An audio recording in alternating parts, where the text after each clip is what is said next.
No, your eyes are not deceiving you. Yes, this is a Dodge Challenger SRT8. And yes, we're in the centre of London, England. We're here at the beginning of a great adventure. Over the next 10 days or so, we're going to be driving this car across Europe. And we want you to come along for the ride. We head out through the London traffic. Our first stop, Brooklands, once home to British auto racing. You may think the guys at NASCAR invented banked racing tracks, but you'd be wrong. We're here at Brooklands, and this track was built in 1907. It's the world's first purpose-built auto racing track. Brooklands was the heart of British motor racing from 1907 until 1939. So why did we bring the Challenger here? Well, there's a Chrysler connection. One of the stars here at Brooklands was a guy by the name of Malcolm Campbell. Now, Malcolm Campbell raced his Bluebird land speed record cars at Daytona Beach and at Bonneville. But he was also a pretty good driver on the track. And in 1925, he won a race right here at the wheel of a Chrysler. We can't linger though. We have a train to catch under the English Channel. We're here in England, but we're about to enter into France. We're coming up to the entry point for the Channel Tunnel. And you actually clear passport control while still in England. So there's a big sign up here that says I'm coming into France, but as yet, we're not off the island. Right, we're driving onto the train. The Channel Tunnel takes about 35 minutes to cross, and it sure beats the old days when you used to have to go via ferry, which took hours. It's a very well organised system. It makes it easy to get to France. So we'll see where they want us, which one they want us to go on. Getting waved through.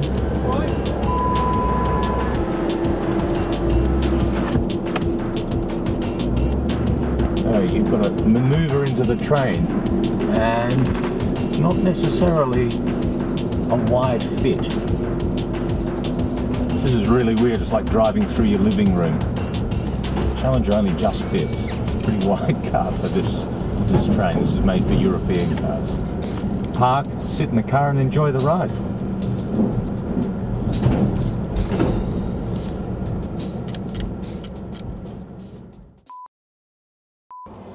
Well, it's day 2 and we're here in Paris at 6 in the morning. Why up so early? Well, back in 1976, a guy called Claude Lelouch made a little film called Rendezvous about a high-speed run through the streets of Paris early in the morning. So we're going to try and trace the route and see how he did it. Let's go. Now, we won't be able to follow Lelouch's route exactly. It's changed a little since 1976, and there's a bit more traffic than there used to be. But here we go, down the Avenue Foch towards the Arc de Triomphe. It sounded like he was in a V12 Ferrari and he was doing 140 miles an hour through the streets of Paris. In reality, he was driving a Mercedes Benz 450 SEL 6.9 with the camera mounted really low to accentuate the speed. So now we're heading down the Champs-Élysées, one of the most famous streets in the world. It runs right through the heart of Paris. In Lelouch's time, and you can go on to MotorTrend.com and check out the video, this was empty. He was screaming down this street. While we can't follow the exact route, we get pretty close. And the bright orange Challenger is a surprising hit with early rising Parisians. Right, we're into the cobbled streets. Tight, twisting, narrow. It's a big car to get through them. We're getting near the end. We're close to Sacre Coeur, high above Paris. Can't drive through like you used to.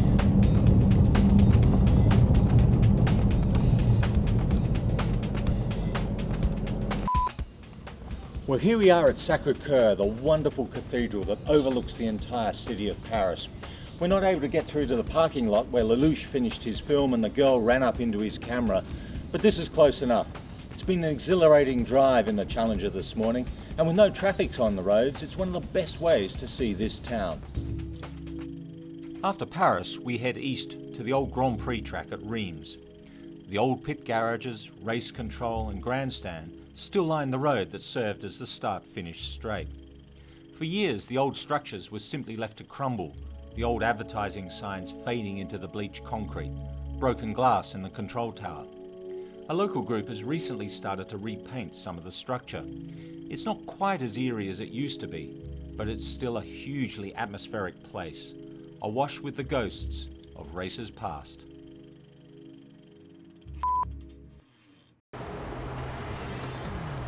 It's day 3 of the Challenger tour through Europe, and we're here in Stuttgart, home of Mercedes Benz.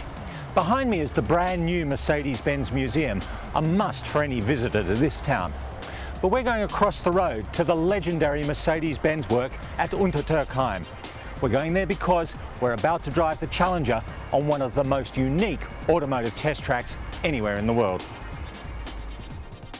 Well, here we are at the aptly named vertical track. There is no track like this at any automotive proving ground anywhere in the world. Just look at that wall, it's vertical. And we're going to be driving around it in a Dodge Challenger, just like that one.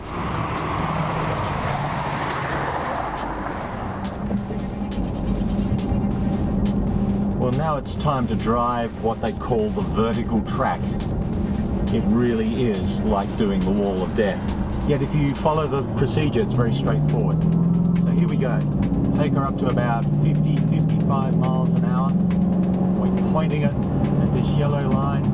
Just hold it steady and let gravity do the work, physics do the work.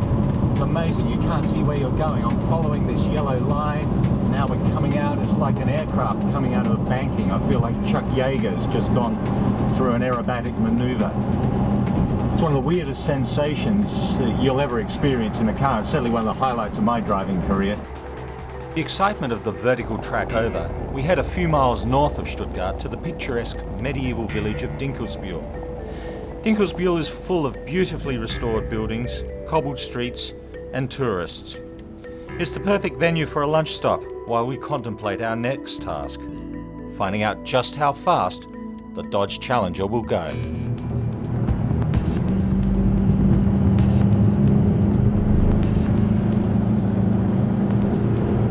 Okay, we're on the Autobahn number 7, heading south towards Austria, and we're just waiting for the traffic to clear, cruising at 100 miles an hour. It's opened up, let's go for it. Pedal to the metal. It's a really long travel gas pedal. We're picking revs up 120 miles an hour.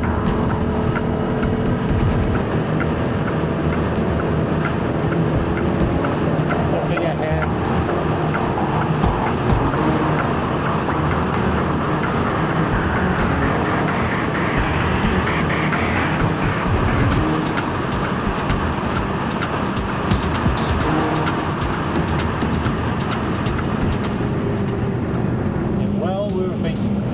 By the weather and by the traffic. We wanted to see whether we could max out the Challenger on Germany's unrestricted autobahns. But there's too many cars and it started raining. And take it from me, you don't want to be travelling at 160 miles an hour into a wall of spray.